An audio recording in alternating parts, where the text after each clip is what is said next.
Hello, everyone. Welcome to Celsius 233, your go-to place for fiction book summaries. Today we will enter the world crafted in Off on a Comet by Jules Verne. Off on a Comet, originally titled Hector Servadac, is a science fiction novel by Jules Verne, published in 1877. This novel tells a story of an unprecedented adventure where an isolated group of characters is swept off Earth onto a comet after a cataclysmic event. Set against the exotic backdrop of North Africa and the Mediterranean, the novel explores the possibilities of science in space travel and survival under surreal circumstances, with Verne's characteristic infusion of scientific curiosity and adventurous spirit. Plot summary. In the coastal town of Mostaganem in Algeria on the last day of December, an unusual duel is about to unfold. Captain Hector Servadac, a spirited French officer, and Count Wassily Timoshev, a Russian nobleman, have reached the peak of a rivalry. The Count, anchored off the coast in his schooner, the Dobrina, and Captain Servadac, stationed in a modest outpost on the shore, are to settle a dispute by sword. Their conflict, rooted not only in national pride but also in matters of the heart, is cast aside when a violent, unearthly event shakes their world. A sudden, enormous shockwave strikes, toppling mountains, flooding the seas, and sending the entire globe, it seems, into cosmic disarray. Captain Servadac awakens buried under the ruins of his shelter, disoriented and unable to comprehend the vast changes around him. Beside him, loyal Ben Zoof, his boisterous and fiercely devoted orderly, stirs and rises as well. Their surroundings appear strange, the coastline has transformed, and the sky holds an odd red hue. Mystified, Servadac looks to his watch, which insists it is morning, but the sun rises from the west rather than the east, leaving both men baffled. Undeterred, the captain and his orderly set out to investigate.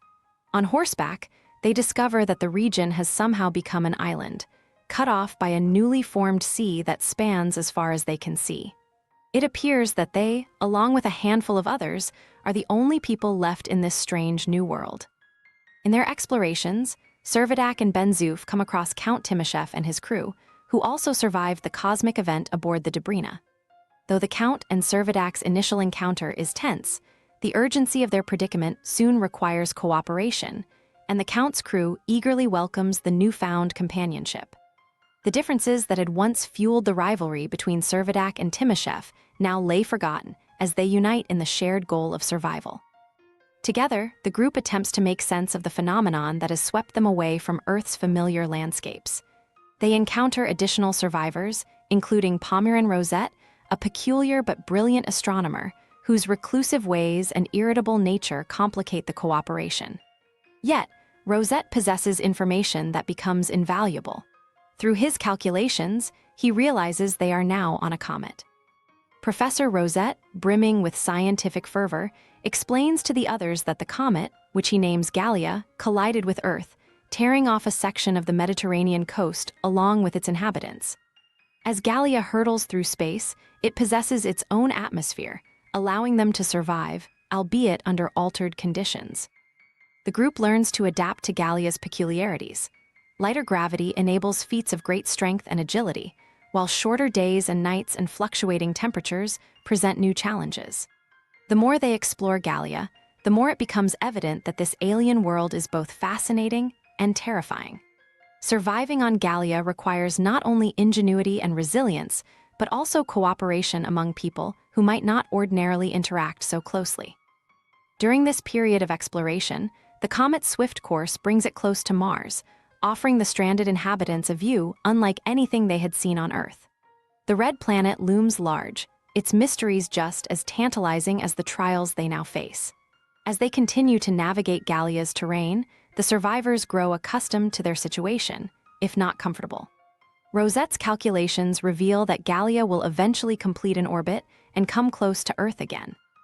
Though this brings hope of returning home, it also introduces the sobering possibility that Gallia's return might result in a second, catastrophic collision. The knowledge hangs over them, and each survivor copes in their own way, contemplating the fragile balance between survival and fate. As time passes, the group learns to sustain themselves, establishing routines and even finding small joys within their isolated world. Servadac, who becomes a natural leader, works to maintain morale among the group, while Rosette meticulously calculates their movements, refining his predictions. They await Gallia's approach to Earth with a blend of anticipation and fear, each person haunted by the thought of what the encounter might bring. Finally, as Gallia nears the Earth, the group's hopes are rekindled, but the tension rises to a fever pitch. Rosette's calculations prove correct. Gallia's path will bring it close enough to offer them a chance to leave, but also dangerously close to risking another collision. The comet's unusual orbit leads them toward the fateful moment when they must act swiftly and decisively. With the return to Earth within sight, the group prepares to launch a desperate escape aboard the Dobrina. Timoshev, with his vessel still intact, agrees to undertake the dangerous voyage, hopeful that they might survive the re-entry into Earth's atmosphere. The journey back is filled with both physical and emotional turbulence, as each person struggles with the impact of what they have experienced on Gallia. By the time they approach Earth's gravitational field, a fierce longing for home has united the group in a bond forged by their time on the comet. The moment finally arrives, and with a blend of fortune and the Count's nautical skill, they survive the descent, landing safely upon Earth's waters, shaken but miraculously alive. On Earth, time has passed differently. Though their ordeal felt like a long journey through space, they find that much less time has elapsed. Their world, familiar yet forever changed by their extraordinary journey, welcomes them back, and each survivor carries with them the profound lessons and memories from their time in the strange world of Gallia. Hope you enjoyed that. If you want more, explore other amazing works by Jules Verne. You know where to find them. Check the description or Celsius 233.